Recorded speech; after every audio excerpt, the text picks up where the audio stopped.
In this video, I'm going to talk about 5 things I learned from my first through hike.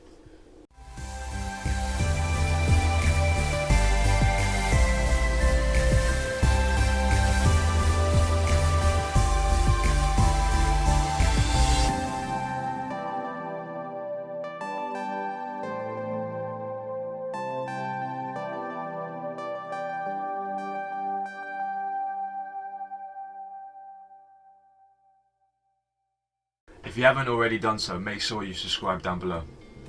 So as you may know, I recently just hiked the Cotswold Way. It's a 104-mile route from Chipping Camden down to Bath. I did it in roughly 5 days. If you haven't already watched it, then I'll put a link up above for you to go and check that out.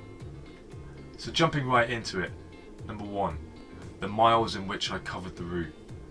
One of the major things I learned from this hike is that I'm a very competitive person, especially with myself. I gave myself a time scale of a week to do this hike. I had a little bit of a hiccup in the middle. I had to take a few days off from my feet. It meant that I had to squeeze a lot more into the hike, a lot more miles, and I ended up doing roughly between 20-25 miles a day. If I was to do it again, I would definitely say 15 miles max, and the reason for doing that is if I walk past things, I've got time to stop and check it out. Like I went past an old Roman villa, and it was down a hill, and I was going up the hill, and I just couldn't, for the life of me, find the motivation to go down this hill and check it out, because I was doing about 24-25 miles that day, and I just couldn't get myself to do it. By lowering the miles each day as well, it gives me more time to take breaks, have a longer lunch, basically just enjoy yourself more and not feel completely shattered at the end of the day. By lowering the miles equals more enjoyment. Number 2, footwear. So I started off doing the hike in boots, and I got on with them perfectly. I've done quite a few hikes with them in Dartmoor. They're Gore-Tex boots, lovely, waterproof, warm. But in Dartmoor, I was doing roughly about 12 miles a day. It was usually a weekend hike too, so there's always like you don't really have to push yourself as much, because you'll be there for only a couple of days. Worst case scenario, you're going home the next day, so it's not a major thing. So I was a bit complacent about it. So when I got onto this hike, thinking these boots are perfect, didn't do me any wrong, worn in, never got blisters, hot spots, any of that. On the first day of doing the hike, I ended up having about 4 blisters on the first day. The reason for that was it was a hot day, the ground was hard, my feet were sweating, couldn't breathe because of the Gore-Tex boots, and because I was doing about 10 hours of constant walking, hardly any breaks, not a lot of time to air my feet out. They were just sweating, getting hot, friction, burning, hot spots. And when you're in a rhythm, you can't actually feel the hot spots. And then the time when you actually take your boots off and have a look, and you can see it, and you're like, oh, balls, I messed up there. I had to learn the hard way, basically. I ended up buying myself Ultra Lone Peak 4s. They're absolutely brilliant. My feet did get wet. It was the last 3 days was rain pretty much all day, every day. But they breathe, so when the rain stopped, they dried out, my feet dried out. They're super flexible, amazing grip. You're wearing trainers, but you've got complete faith in them. I did go over my ankle twice in them, my own fault, basically not looking where I was walking. I think I might have been filming, and because I had them pretty tight, I had no problems. The whole concept of having boots to support your ankle, so if something did go wrong, you can pull the laces tight and you can keep trekking on. That's probably true, but the likelihood of that happening compared to enjoyment of wearing trainers, it kind of weighed up. And getting trainers, especially these trainers, was the biggest lifesaver. And I was able to get back out there and finish the hike with only 2-3 days of rest, and managed to walk another 3 days. I think it was about probably 80 miles with existing blisters, and survived. And yeah, I love them, absolutely love them. Best thing I bought, probably. You're not sure what trainers to get, or you're not sure whether to get trainers or boots. Take it from me, if you're doing long distance and you're trying to get the miles and the hours in, I would suggest getting trainers. And if you are to get trainers, I would pick Ultras. There's a link in the description below if you want to find out where you can get these from. Number 3, wild camp locations. So the idea of this hike was to wild camp the whole thing. Everywhere I thought I wanted to wild camp, I couldn't. It was too close to houses, it was on a slope, it was just problem after problem after problem. On the first day I overshot where I wanted to camp 3 or 4 miles until I found some place, and it ended up being like 10 meters off the track. I had to wait about an hour for the sun to start to go down to make sure no one was going to walk past me. That's a typical problem that I was having. Even if you try to plan it, once you're actually there, it's a completely different story. And then also you have this thing in your mind, this, especially for me, I'm super competitive, and I'm thinking, oh, I'm a mile from this village and I've still got the energy. I can hike to this village and then shoot beyond that for a mile, make my day the next day just a little bit easier. And by doing that, you're risking not finding another location, which is another problem. So it's all about taking it easy, sticking to what the site was that you picked, no matter what time of day it is or how much energy you've got. Basically comes down to better planning and being less competitive with yourself. Number 4, water sources, food, lighter kit. I was carrying 5 litres of water, 2 kilograms of food, which was 5 days worth of breakfast, lunch and dinner. The weight I was carrying, even though I'm trying to go ultra light, I was carrying more weight of water and food than the rest of my kit.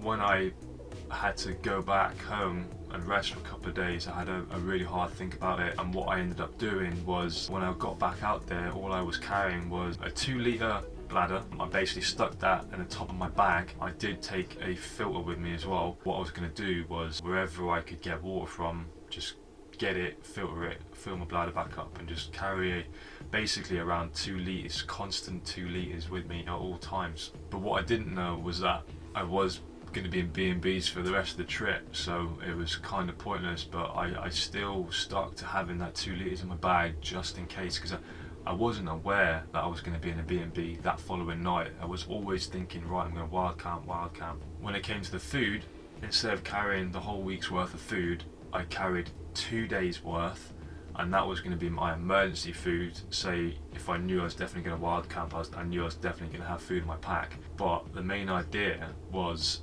every single time I go through a village, town, city, whatever I was going through, every time I'd walk past a shop, I'd get in there, buy a drink, buy food, buy a little bit of food for later on that day. So my rule for this category is walk past a shop, buy food and water. I do want to try and get even lighter. I think the only thing now that's really letting me down with that is my bag, my backpack. I do have a Osprey Kestrel 68 litre. It's a bit overkill for what I do now, for long distance hiking, and the only place where you can pretty much get a decent lightweight carbon fibre or ultra light bag here in the UK is Atom Packs. What I would personally want to do is visit them and go through exactly how I want it, because if you're getting a custom bag built, I kind of want to be there in person and fiddle around with it and get everything perfect. So I'm basically forcing myself to wait until next year, contact them, ask if I can go there and play around and put things together and see exactly how I want it. So I'm trying to survive for the rest of the year and some of next year with the bag that I've got. But it is probably a kilogram heavier than these ultralight packs that are out there now. Number 5, film more. So the last 3 days of the hike, it was just raining, and I had all my filming gear at the top of my bag, which is obviously all closed up, and I had my waterproof cover over it, and the bag was heavy, and you're in a rhythm. And when that shower stops for those 2 minutes that it stopped for, and you think, right, let's just get a little bit of filming done, to get your pack off and to get it open, to get the cover off and to get everything out and set everything up, and the clouds are coming back in and you're just thinking, oh, for God's sake, it just takes so long in that process. I'm just thinking, keep going until the sun comes out. I know it's going to be out for about an hour and then you can get it out, take your time. So the last 3 days of the hike and the episodes, I probably wasn't doing as much filming as I planned to and as I hoped to. Basically, filming more is very, very important to me. And to overcome this not filming enough is to have it in a way that I can, when the rain stops, I can get it out and start filming instantly like that.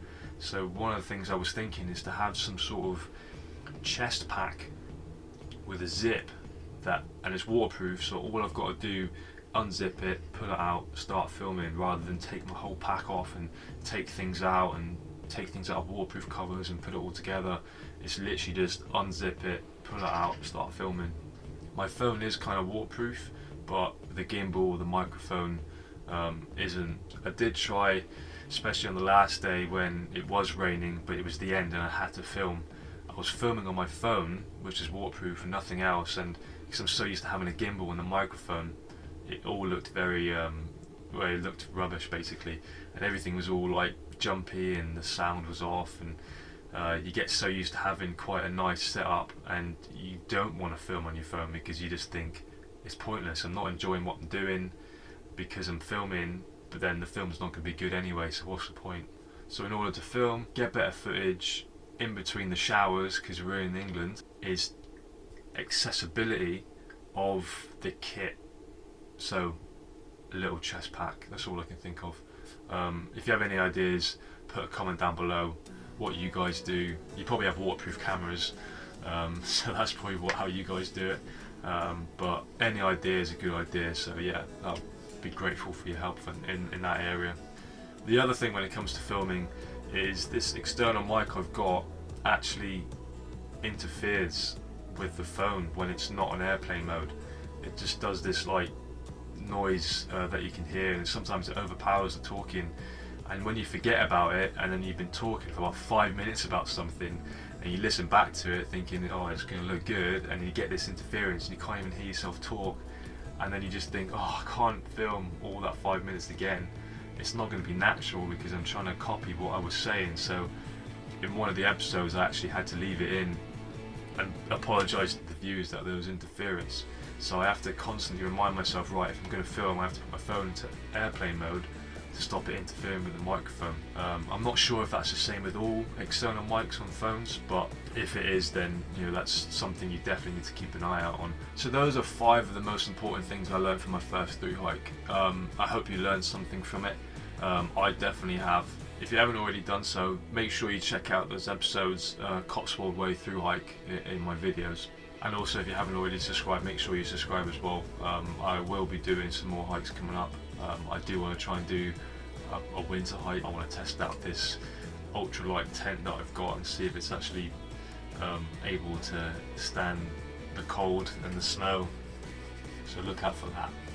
Well, hopefully you enjoyed and you learned something from this video. And if you haven't already done so, make sure you check out that Cotswold Way Thru-Hike. There's a lot of ups and downs, a lot of sad moments, a lot of happy moments, but I hope you like it and enjoy it. Thanks for watching.